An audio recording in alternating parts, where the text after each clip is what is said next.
اللہ تعالیٰ علیہ وسلم۔ بزرگوں، دوستو، آج کوئی بڑی لمبی چوڑی گفتگو کرنے کی نیت سے حاضر نہیں ہوں۔ اختصار کے ساتھ برکتاً سورہ اخلاص کی تفسیر اور اس کا ترجمہ آپ تمامی حضرات کے سامنے پڑھوں گا، کیونکہ میں بھی تھوڑا تھکا ہوں۔ تو سب سے پہلے گفتگو کا آغاز اس بات سے کروں کہ سورہ اخلاص کے تعلق سے حدیث پاک موجود ہے کہ اللہ کے رسول علیہ السلام نے فرمایا کہ ایک مرتبہ سورہ اخلاص کا پڑھنا 1/3 قرآن کا ثواب ملنا ہے۔ یعنی قرآن کو اگر آپ 3 حصے میں بانٹ دیں تو سورہ اخلاص اگر آپ ایک مرتبہ پڑھتے ہیں تو ایک حصہ اس کا مکمل ہو جاتا ہے۔ ایسا کیوں کہا گیا؟ اس کے تعلق سے مفسرین کرام لکھتے ہیں کہ قرآن مجید کے اندر 3 قسم کے ٹاپک کو بیان کیا گیا ہے۔ 3 قسم کا عنوان قرآن مجید کے اندر ہے۔ پہلا جو عنوان ہے وہ توحید کے ریگارڈنگ ہے، یعنی اللہ رب العزت کے بارے میں آپ کا عقیدہ کیسا ہونا چاہیے۔ اور دوسرا جو قرآن کا عنوان ہے وہ رسالت کے ریگارڈنگ ہے، یعنی حضرت محمد صلی اللہ علیہ وسلم اور دیگر رسولوں کے بارے میں آپ کا عقیدہ کیسا ہونا چاہیے۔ اور تیسرا جو عنوان ہے وہ آخرت کے ریگارڈنگ ہے، یعنی دنیا میں اگر آپ کچھ کر رہے ہو تو اس بات پر یقین رکھو کہ جو کچھ تم کر رہے ہو حساب اور کتاب والے دن تمہیں اس کے کیے کا حساب دینا ہوگا۔ یہ 3 طریقے کا عنوان قرآن مجید میں موجود ہے، کیونکہ توحید کے لیے سب سے خوبصورت اور سب سے اہم اور جامع اگر کوئی سورہ ہے تو وہ سورہ اخلاص ہے، یعنی جسے ہم اور آپ قل هو اللہ احد کہتے ہیں۔ میں نے برکتاً اس سورۃ مبارکہ کی تلاوت کی ہے اور اس کا ترجمہ اور تفسیر آپ تمامی لوگوں کے سامنے پڑھتا ہوں۔ اس کے پڑھنے کی ایک وجہ اور بھی ہے، وہ آپ کے ذہن میں ہونی چاہیے کہ مسلمانوں کے بچے کو اس بات کا علم ہونا چاہیے کہ اللہ رب العزت کے بارے میں ہمارا عقیدہ کیسا ہو۔ آج کے وقت میں جو عقیدہ ہمیں بتایا جاتا ہے کیا وہ عقیدہ ہو، یا جو اللہ اور اس کے رسول نے عقیدہ بتایا ہے وہ عقیدہ ہو۔ اگر آج کے وقت کا عقیدہ ہے تو نامکمل ہے، ناقص ہے اور بیکار ہے، مگر جو عقیدہ اللہ اور اس کے رسول نے دیا ہے اگر وہ ہمارے بچوں کا عقیدہ ہے تو پھر وہ سب سے بہتر عقیدہ اور اللہ کے حضور پسندیدہ عقیدہ ہے۔ تو میں وہ پسندیدہ عقیدہ جو اللہ رب العزت نے ہمیں اور آپ کو دیا ہے، سکھایا ہے، بتایا ہے، وہ عقیدہ میں آپ کو اور آپ کے ذریعے آپ کے بچوں کو بتانا چاہتا ہوں۔ اللہ رب العزت فرماتا ہے کہ اے رسول اکرم صلی اللہ علیہ وسلم آپ کہیے کہ وہ اللہ ایک ہے، وہ اللہ ایک ہے۔ اب سوال یہ ہے کہ حضور سے کہا جا رہا ہے آپ کہیے، تو اس کا مطلب یہ ہے کہ حضور سے کچھ پوچھا گیا تھا، کچھ لوگوں نے حضور سے سوال کیا تھا، کچھ لوگوں نے حضور سے کوشچن کیا تھا کہ آپ جس اللہ کی پرستش کے بارے میں کہہ رہے ہیں کہ ہم اس اللہ کو پوجیں، ذرا بتائیے کہ وہ اللہ ہے کون؟ ہم جانیں تو صحیح کہ وہ اللہ ہے کون، وہ اللہ کیسا ہے جس کی آپ عبادت اور بندگی کی بات کر رہے ہیں۔ تو اللہ کے رسول صلی اللہ علیہ وسلم نے کیا فرمایا؟ وہ اللہ احد ایک ہے، وہ اللہ ایک ہے۔ اب ایک بات ذہن نشی کر لیجئے جو ہم سب کے ذہن میں وہ بات ہونی چاہیے کہ ایسا نہیں ہے کہ کفار مکہ اللہ کو نہیں جانتے تھے اور اللہ کو نہیں مانتے تھے۔ اگر وہ نہیں جانتے تو آپ صلی اللہ علیہ وسلم کے والد کا نام عبداللہ نہیں ہوتا، آپ صلی اللہ علیہ وسلم کے والد کا نام عبداللہ نہیں ہوتا اگر وہ اللہ کو نہیں جانتے تھے۔ یاد رکھ لیجئے اس بات کو، نوٹ کیجئے اس بات کو کہ عبداللہ نام رکھنا اس بات کی دلیل ہے کہ کفار مکہ بھی اللہ کو جانتے تھے، کفار مکہ بھی اللہ کو جانتے تھے۔ اگر نہیں جان رہے ہوتے تو عبداللہ نام رکھا نہیں گیا ہوتا۔ ایک بات۔ دوسری بات یاد رکھیے کہ پھر اللہ رب العزت نے اپنا انٹروڈکشن ایسے کیسے کیا؟ یہ کہا کہ وہ اللہ ایک ہے۔ جب وہ جانتے تھے تو پھر اللہ کو ایک نہیں مانتے تھے؟ تو جواب ہے کہ ہاں، اللہ کو وہ ایک بھی مانتے تھے، مگر گڑبڑی کہاں پر پیدا ہوئی کہ انہوں نے چھوٹے چھوٹے خدا اور بنا لیے اور یہ کہا کہ یہ سب سپورٹیو باڈی ہیں نعوذ باللہ جو اللہ کی مدد کرتے ہیں. یہ سپورٹیو باڈی ہیں، یعنی اللہ کی مدد کرنے والی یہ باڈیاں ہیں. اب وہ چاہے لات ہوں، منات ہوں، عزا ہوں، یہ اس وقت کے بتوں کا نام ہے، الہ کا نام ہے جسے وہ چھوٹا خدا تصور کرتے تھے. پتہ یہ چلا کہ وہ اللہ کو جانتے بھی تھے، اللہ کو مانتے بھی تھے، مگر بدقسمتی یہ تھی کہ وہ اللہ کے ساتھ سپورٹیو باڈی لگاتے تھے اور وہ یہ کہتے تھے کہ اللہ کے علاوہ بھی چھوٹے چھوٹے خدا ہیں، اگر ہم ان کو راضی کریں گے تو اللہ ہم سے راضی ہوگا.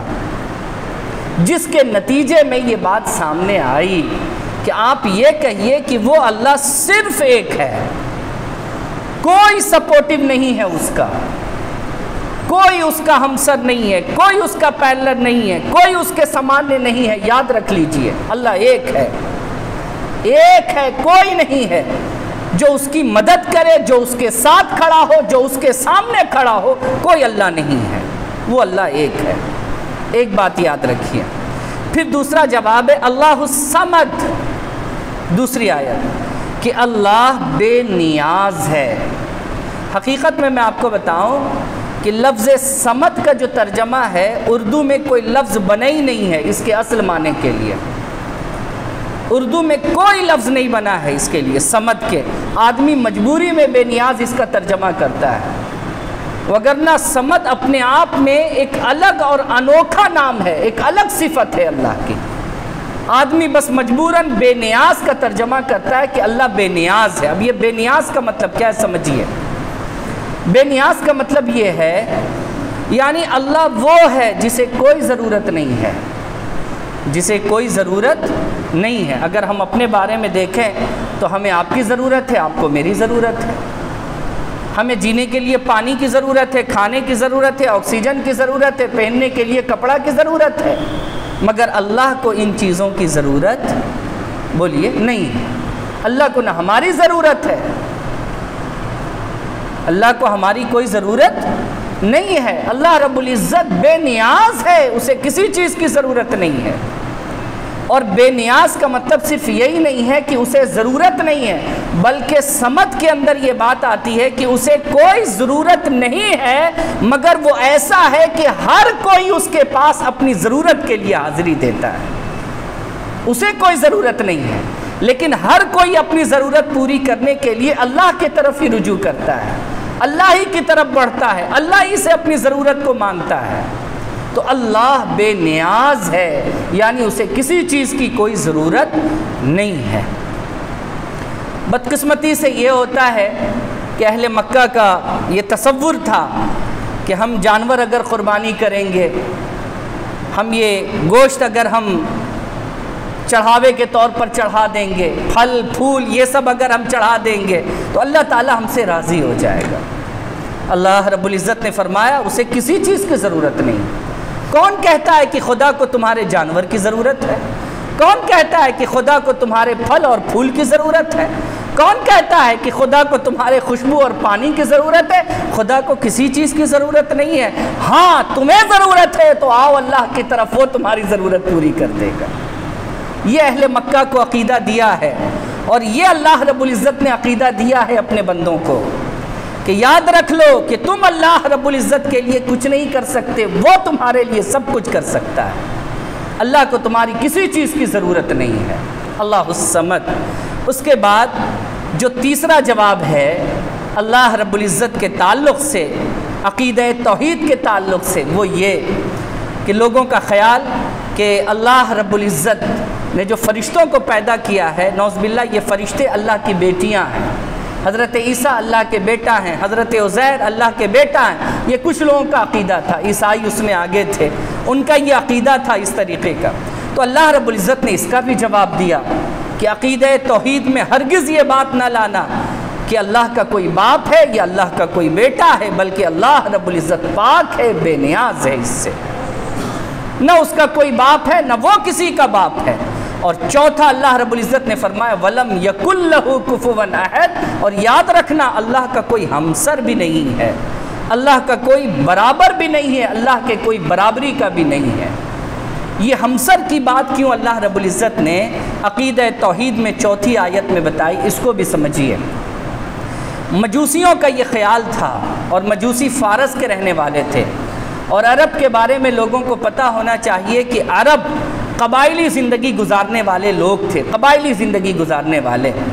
رومن کا کبھی ان کے ہاں کوئی قبضہ نہیں رہا، انگریزوں نے کبھی ان کی طرف دھیان نہیں دیا، توجہ نہیں دیا۔ وجہ کیا تھی؟ ان کے پاس کچھ بھی نہیں تھا سوائے بالو کے، سوائے ریت کے ان کے پاس کچھ بھی نہیں تھا۔ لیکن یہ فارس کے لوگ جو تھے وہ لوٹ مار کے لیے کبھی کبھار ان کی طرف بڑھتے تھے، اور یہ اپنی ضرورت پوری کرنے کے لیے لوٹ مار کے لیے ان کی طرف بڑھتے تھے۔ بس اتنے ہی ریلیشن فارس اور عرب کے لوگوں کے بیچ تھا، اور فارس کے رہنے والے لوگ مجوسی تھے، آگ کی پوجا کرنے والے تھے۔ ان کا کیا عقیدہ اور ان کا کیا تصور تھا اللہ کے بارے میں؟ وہ یہ کہتے تھے کہ ہم اللہ کو ایک تو مانتے ضرور ہیں، مگر اللہ تعالیٰ نے ہی کچھ برانچز پیدا کیے ہیں، اور اس برانچ میں الگ الگ جگہوں پر اللہ رب العزت نے الگ الگ خدا کو بنایا ہے۔ جیسے روشنی کا ڈپارٹمنٹ الگ ہے، اندھیرے کا ڈپارٹمنٹ الگ ہے، کھانے پینے کا ڈپارٹمنٹ الگ ہے، اس کا خدا الگ، اس کا خدا الگ، اس کا خدا الگ۔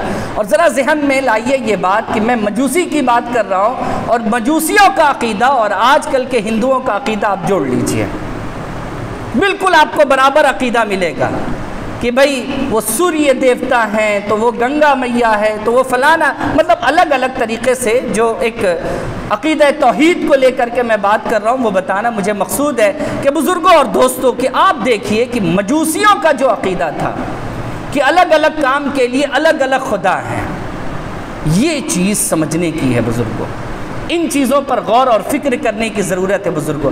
عقیدہ توحید میں یہ بات شامل ہے کہ یاد رکھ لو کوئی بھی کام اللہ کے ماں سوا کوئی نہیں کر سکتا ہے، ہر کام کا مالک اللہ ہے، ہر ضرورت کو پوری اللہ کرتا ہے، اللہ کے ہمسر، اللہ کے برابر میں کوئی نہیں ہے۔ اللہ نہیں چاہے گا تو کوئی تمہاری ضرورت پوری نہیں کر سکتا ہے، اور اللہ چاہ لے گا تو تمہاری ضرورت کو پوری ہونے سے کوئی روک بھی نہیں سکتا ہے۔ اب یہ ترجمہ اور تفسیر جو میں نے آپ کے سامنے بیان کی ہے، اب میں اس کو شارٹ میں بالکل جوڑتا ہوں۔ دیکھیے 4 آیتیں ہیں قل هو اللہ احد میں، یاد کر لیجئے 4 آیتیں ہیں۔ پہلی آیت قل هو اللہ احد، رسول صلی اللہ علیہ وسلم سے سوال ہوا کہ آپ کہتے ہیں کہ اللہ کو ہم پوجیں، اسی کی پرستش کریں، وہ اللہ کون ہے، کیسا ہے؟ جواب دیا وہ اللہ ایک ہے، وہ اللہ ایک ہے، کوئی اس کا سپورٹیو باڈی نہیں ہے، اور اس نے اپنے سپورٹ کے لیے اور کوئی خدا نہیں بنایا، وہ صرف ایک ہے، تنہا ہے، وہ صرف تنہا ہے۔ اس کے بعد دوسرا عقیدہ توحید میں اللہ الصمد، کوئی ضرورت نہیں ہے اس کو، وہ ایسا ہے کہ تمہاری ضرورت پوری کرے گا لیکن کوئی اس کی ضرورت پوری نہیں کر سکتا، کیونکہ اسے کوئی ضرورت ہی نہیں ہے، وہ بے نیاز ہے۔ تیسرا کسی کا باپ نہیں ہے وہ، اور نہ اس کا کوئی باپ ہے، یعنی عیسائیوں کا جو عقیدہ کہ اللہ باپ ہے، اللہ کے بیٹے بھی ہیں، اللہ کی بیٹیاں بھی ہیں، اللہ نے جواب دیا خبردار یہ عقیدہ مت رکھنا۔ اور چوتھا یہ جو تم سمجھتے ہو کہ سب کا الگ الگ خدا ہے، سب کام الگ الگ جگہوں سے ہوتا ہے، تو یہ بات بالکل اپنے دماغ اور ذہن اور فکر سے نکال لو، سب کام کا کرنے والا صرف اللہ ہے، کیونکہ اس کا کوئی ہمسر، اس کی برابری کا کوئی نہیں ہے۔ اب بزرگوں دوستو، ہمارے معاشرے میں جو چھوٹی چھوٹی خرابیاں ہیں، جو خرابیاں انسان کو شرک تک لے جاتی ہیں، اب اس آیت کے ترجمے اور تفسیر کے بعد تھوڑی سی روشنی میں اس پر ڈال دیتا ہوں۔ دیکھیے آخری آیت کو ذہن میں رکھیے، وَلَمْ يَكُنْ لَهُ كُفُوًا أَحَدٌ، اللہ کا کوئی ہمسر، کوئی برابری نہیں ہے۔ ہمارے یہاں جو لوگ اہل سنت والجماعت کے، خود کچھ لوگ ایسے ہیں جو یہ کہتے ہیں کہ میں تو بھائی اہل سنت والجماعت کا رہنے والا ہوں اور میں بزرگوں سے بڑی عقیدت رکھتا ہوں، انسیت رکھتا ہوں، لیکن بدقسمتی ہے، بہت بڑی بدقسمتی ہے کہ ایسے لوگوں کو توحید کے بارے میں بہت اچھے سے پتہ نہیں ہے، اور پتہ نہ ہونے کی وجہ کر وہ کچھ ایسے شرکیہ کام کر جاتے ہیں کہ ان کا ایمان ختم ہو جاتا ہے۔ جیسے معاذ اللہ میں نے بہت سارے ایسے لوگوں کو دیکھا ہے، سنا ہے، جانا ہے، جو یہ کہتے ہیں کہ بھائی ہم تو نمازوں میں مانگتے رہے، اللہ نے اولاد نہیں دی، فلانے جگہ گئے مانگ لیا مل گئی، پتہ یہ چلا کہ اللہ نے سارا ٹھیکہ انہی کو دے رکھا ہے، نعوذ باللہ من ذالک۔ ہم وہ فلانی جگہ گئے اور چادر چڑھائی، ہو گیا، نہیں ہو رہا تھا، ہو گیا۔ یہ عقیدہ، یہ بڑا خطرناک عقیدہ ہے، یہ آپ کے ایمان کو سلب کر لے گا۔ یہ عقیدہ یاد رکھیے، اللہ رب العزت ہر چیز پر قادر ہے، کوئی اس کی برابری کا نہیں ہے۔ اتفاق ہو سکتا ہے، چیزیں ہو سکتی ہیں، مگر اس اتفاق کو عقیدہ بنا لینا یہ بڑی خراب بات ہے۔ یہ ایک بہت چھوٹی سی بات ہے جو میں نے آپ لوگوں کو سمجھائی ہے۔ ہمارے ہاں ایک اور چیز سمجھ لیجئے معاذ اللہ، میں ایک اور بہت چھوٹی سی مثال آپ کو دیتا ہوں۔ 10 بیوی کی کہانیاں آپ لوگ جانتے ہوں گے، جانتے ہوں گے اس کے بارے میں، 10 بیوی کی کہانیوں کے بارے میں۔ پہلے یہ چیزیں اہل تشیع کے ہاں چلتی تھی خوب، مگر اب ہمارے سنیوں کے ہاں بھی چلتی ہیں، اور وہ سنی بھی ایسے سنی جن کو نہ نماز سے کوئی واسطہ ہے، نہ قرآن سے کوئی واسطہ ہے، نہ دین سے کوئی وابستگی ہے، کوئی علم نہیں ہے، بس 10 بیوی کی کہانی ہے۔ اب کیا ہے بھائی، کیوں کرا رہے ہو 10 بیوی کی کہانی؟ پتہ نہیں آپ کو؟ کیا بھائی بتائیے، فلانے جگہ گئے تھے تو وہاں جو آئین تھا 10 بیوی کا کہانی سناوے لو کہیں کہ جو لوگ یہاں بیٹھا ہوا ہے 10 بیوی کی کہانی سن رہا ہے، اگر وہ 1 مہینے کے اندر اپنے ہاں نہیں کراوے گا تو اس کا جوان بیٹا مر جائے گا۔ تو اب بتائیے ہم جوان بیٹا کھو دیں؟ ہم جوان بیٹا کھو دیں اپنا؟